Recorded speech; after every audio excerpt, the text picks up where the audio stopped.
नमस्कार दोस्तों, आज के इस वीडियो में 10 सितंबर 2021 के most important current affairs question discuss करेंगे और इस करंट अफेयर्स का पीडीएफ का लिंक आपको नीचे डिस्क्रिप्शन में मिल जाएगा, वहां से आप डाउनलोड कर सकते हो। चलिए प्रश्न स्टार्ट करते हैं। पहला प्रश्न है, टाटा AIA लाइफ इंश्योरेंस ने किसे अपना ब्रांड एम्बेसडर बनाया है?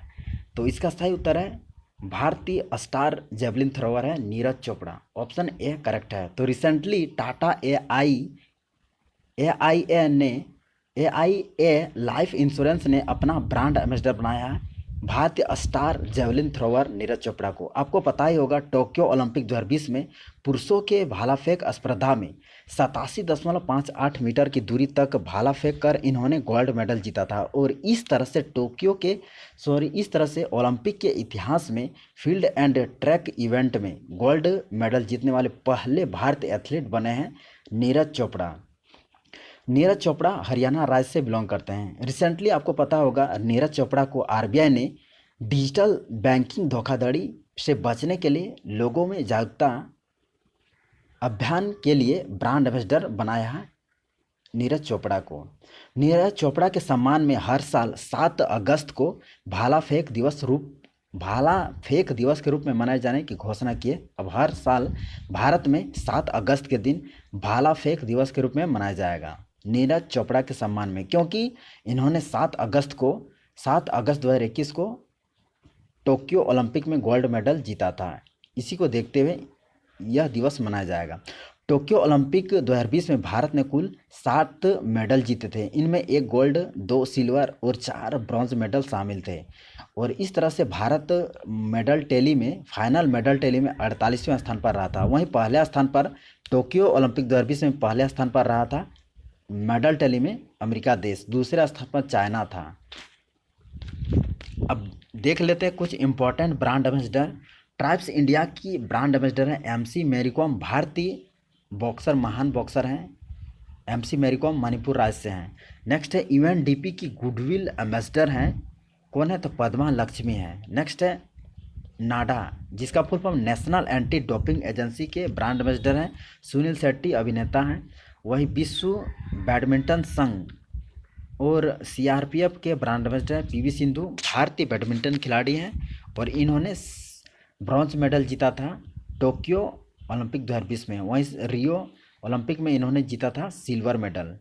और फिट इंडिया अभियान के ब्रांड एम्बेसडर हैं शिल्पा अग्रवाल। नेक्स्ट प्रश्न है, भारत का सबसे ऊंचा एयर प्यूरिफायर टावर का उद्घाटन कहाँ किया गया? Where has India tallest air purifier tower inaugurated? तो सही उत्तर है, इसे चंडीगढ़ में उद्घाटन किया गया है। ऑप्शन बी इसका सही उत्तर है। चंडीगढ़ एक केंद्र शासित प्रदेश है और इस टावर यानी एयर प्यूरिफायर टावर को एयर को शुद्ध करने के लिए इसे स्थापित किया गया है चंडीगढ़ में, जो देश का सबसे ऊंचा एयर प्यूरिफायर टावर है। इस एयर प्यूरिफायर टावर की हाइट यानी ऊंचाई है 24 मीटर है। इसको पायस एयर प्राइवेट लिमिटेड द्वारा स्थापित किया गया, बनाया गया है। रिसेंटली भारत का पहला स्मोक टावर नई दिल्ली में लगाया गया, स्थापित किया गया है और इसका उद्घाटन दिल्ली के वर्तमान CM अरविंद केजरीवाल ने किया है। और क्यों किया है? तो वायु प्रदूषण को कम करने के लिए भारत का पहला स्मोक टावर लगाया गया है नई दिल्ली में। अब देख लेते हैं भारत में पहली बार 2021 में क्या क्या हुआ है। तो पेपरलेस बजट पेश करने वाला भारत का पहला राज्य बना है उत्तर प्रदेश। नेक्स्ट है, भारत का पहला रेबीज मुक्त होने वाला राज्य बना है गोवा।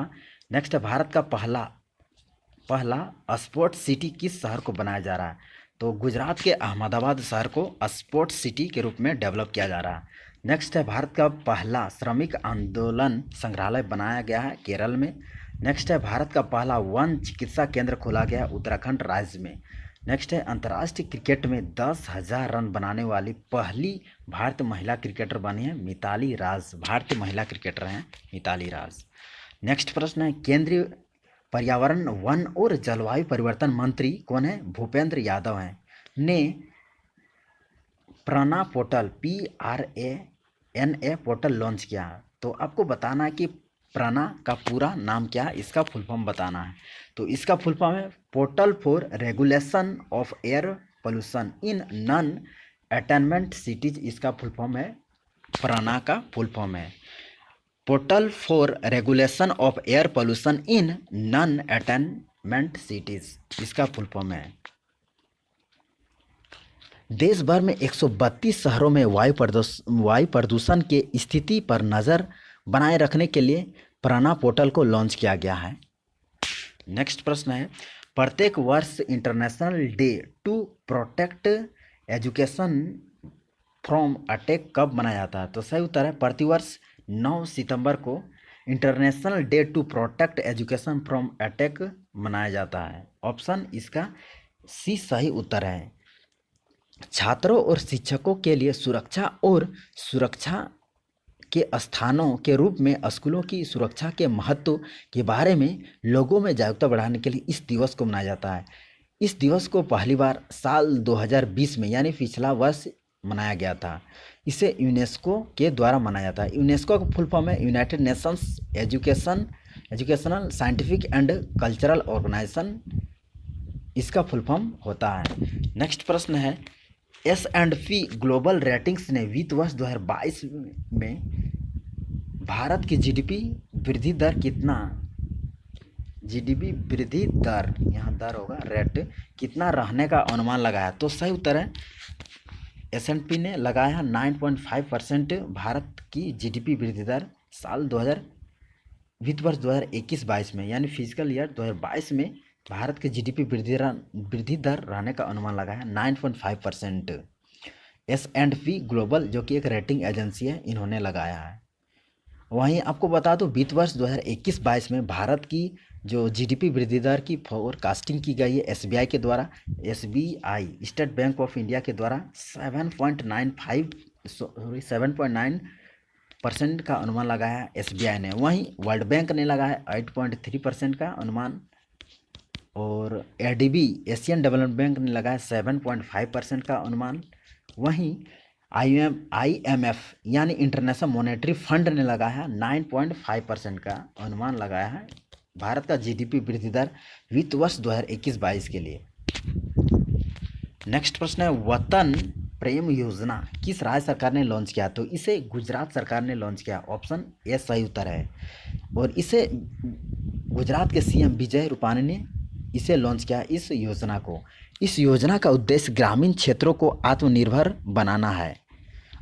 गुजरात की राजधानी गांधीनगर है। अमित शाह गृह मंत्री का संसदीय क्षेत्र है और विजय रूपाणी यहाँ के वर्तमान में मुख्यमंत्री हैं।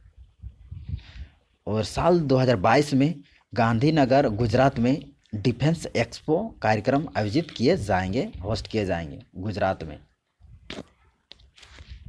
नेक्स्ट प्रश्न है, हाल ही में किस राज्य की राज्यपाल गवर्नर बेबी रानी मौर्य ने इस्तीफा दिया है, रिजाइन कर दिया? तो सही उत्तर है, ये उत्तराखंड की राज्यपाल थी जिन्होंने अपने पद से इस्तीफा दे दिया है। व्यक्तिगत कारणों को हवाला देते हुए इन्होंने इस्तीफा दिया है। उत्तराखंड की 2 राजधानियां हैं, एक समर कैपिटल है गैरसैंण और वहीं विंटर कैपिटल है देहरादून। वर्तमान में मुख्यमंत्री बने हैं नए पुष्कर सिंह धामी, बीजेपी पार्टी से हैं। पुष्कर सिंह धामी। नेशनल पार्क है जिम कॉर्बेट नेशनल पार्क, सबसे पुराना है भारत का national park Jim Corbett national park. Gangotri national park, Nanda Devi national park, Rajaji national park, फूलों की घाटी नेशनल पार्क मोस्ट इंपॉर्टेंट है, और गोविंद नेशनल पार्क। ये सभी उत्तराखंड राज्य में स्थित नेशनल पार्क्स यानी राष्ट्रीय उद्यान है। नेक्स्ट है, footballer Cristiano Ronaldo. Most important question है ये। वर्ल्ड फेमस फुटबॉलर हैं क्रिस्टियानो रोनाल्डो ने 111 गोल के साथ सबसे अधिक अंतर्राष्ट्रीय गोल करने का गिनीज वर्ल्ड रिकॉर्ड बनाया है। तो क्वेश्चन है, क्रिस्टियानो रोनाल्डो किस देश के फुटबॉलर हैं? तो सही उत्तर इसका है ऑप्शन ए, यानी पुर्तगाल देश के फुटबॉलर हैं क्रिस्टियानो रोनाल्डो। इनसे पहले ईरान के स्ट्राइकर अली डेई के 109 गोल का रिकॉर्ड था, सबसे अधिक अंतर्राष्ट्रीय गोल का रिकॉर्ड था, जिन्होंने क्रिस्टियानो रोनाल्डो ने इनका रिकॉर्ड को तोड़ दिया है। और इस तरह से अंतर्राष्ट्रीय पूरे वर्ल्ड में सबसे ज़्यादा गोल करने का रिकॉर्ड बनाया है क्रिस्टियानो रोनाल्डो ने। पुर्तगाल की राजधानी लिस्बन है और करेंसी है यूरो। प्रेसिडेंट है Marcelo Rebelo de Sousa. PM है Antonio Costa. Antonio Costa. Next है SBI State Bank of India के पूर्व अध्यक्ष रजनीश कुमार को किस राज्य सरकार ने अपना आर्थिक सलाहकार नियुक्त किया है? तो सही उत्तर है आंध्र प्रदेश। ऑप्शन ए इसका सही उत्तर है। तो रिसेंटली आंध्र प्रदेश सरकार ने एसबीआई के पूर्व अध्यक्ष रजनीश कुमार को राज्य का आर्थिक सलाहकार के रूप में नियुक्त किया है। और आपको बता दूं आंध्र प्रदेश में 3 राजधानियां हैं और इस तरह से भारत का पहला ऐसा राज्य है जहां पर 3 राजधानियां हैं। पहला है विशाखापट्टनम जो कि कार्यकारी राजधानी है, दूसरा है कर्नूल जो कि न्यायिक राजधानी है और तीसरा राजधानी है अमरावती जो कि विधायी राजधानी है। यहाँ के वर्तमान मुख्यमंत्री वाईएस जगन मोहन रेड्डी, गवर्नर है विश्वभूषण हरिचंदन। नेक्स्ट प्रश्न है हर साल वर्ल्ड सुसाइड प्रिवेंशन डे कब मनाया जाता है? When is world suicide prevention day observed every year? सही उत्तर है 10 सितंबर को प्रतिवर्ष मनाया जाता है वर्ल्ड सुसाइड प्रिवेंशन डे। दुनिया भर में आत्महत्याओं को रोकने के लिए इस दिवस को मनाया जाता है। 2021 की थीम रखी गई है creating hope through action. Creating hope through action इस बार की थीम है। नेक्स्ट प्रश्न है NIRF इंडिया रैंकिंग 2021 में पहले स्थान पर कौन बरकरार है? तो यह इंस्टीट्यूशन है, संस्थान है सॉरी। तो सही उत्तर है इसका IIT मद्रास ने अपने स्थान को बरकरार रखा है NIRF इंडिया रैंकिंग 2021 में इन IIT मद्रास। ऑप्शन इसका सी सही उत्तर है। तो चलिए अब मोस्ट इम्पॉर्टेंट करंट अफेयर्स का सुपर फास्ट रिवीजन करते हैं। टोक्यो पैरालंपिक्स 2020 का मोटो रखा गया था United bye emotion. Tokyo Paralympics 2020 का मैस्कोट शुभंकर है सोमाइटी। भारत का पहला स्वदेशी विमान वाहक पोत यानी एयरक्राफ्ट कैरियर है INS विक्रांत। नेक्स्ट है भारत का पहला डिजिटल विश्वविद्यालय का उद्घाटन किया गया केरल के तिरुवनंतपुरम में। नेक्स्ट है टोक्यो ओलंपिक के लिए क्वालिफाई करने वाली पहली भारतीय तलवारबाज बनी है भवानी देवी। नेक्स्ट है टोक्यो पैरालंपिक 2020 में भारतीय अवनी लेखरा ने गोल्ड मेडल जीता है और ये निशानेबाजी में जीता है 10 मीटर एयर राइफल स्टैंडिंग में। नेक्स्ट है टोक्यो ओलंपिक 2020 में भारतीय मनीष नरवाल ने स्वर्ण पदक जीता है किसमें? तो निशानेबाजी में 50 मीटर मिक्स्ड पिस्टल इवेंट में। नेक्स्ट है टोक्यो 2020 में टोक्यो पैरालंपिक 2020 में भारतीय कृष्णा नागर ने गोल्ड मेडल जीता है किसमें जीता है? तो बैडमिंटन में मेंस सिंगल इवेंट में जीता है। नेक्स्ट है टोक्यो पैरालंपिक 2020 में भारतीय प्रमोद भगत ने गोल्ड मेडल जीता है किसमें जीता? बैडमिंटन में मेंस सिंगल टाइटल में। नेक्स्ट है टोक्यो पैरालंपिक 2020 में भारतीय सुमित अंतिल ने कौन सा पदक जीता है? गोल्ड मेडल जीता है भाला फेंक इवेंट में जीता है। अब आइए मोस्ट इम्पोर्टेंट जीके का सुपर फास्ट डिवीजन करते हैं। मैकमोहन जो कि अंतर्राष्ट्रीय रेखा है आपस में अलग करते हैं किन 2 देशों को? तो भारत और चीन को। नेक्स्ट है रेड क्लिफ लाइन जो भारत और पाकिस्तान को अलग करती है। 49वीं समानांतर रेखा अमेरिका और कनाडा देश को अलग करती है। नेक्स्ट है 38वीं पैरेलल लाइंस उत्तरी कोरिया और दक्षिण कोरिया को अलग करती है एक दूसरे से। मोस्ट इम्पोर्टेंट है ये दोनों, ये सभी इम्पोर्टेंट क्वेश्चंस हैं, एग्जाम पूछे जाते हैं। नेक्स्ट है 24वीं समांतर रेखा जो भारत और पाकिस्तान को अलग करती है बट इसे भारत नहीं मानता है क्योंकि ये पाकिस्तान के द्वारा बनाई गई अपनी अंतर्राष्ट्रीय रेखा है 24वीं समांतर रेखा।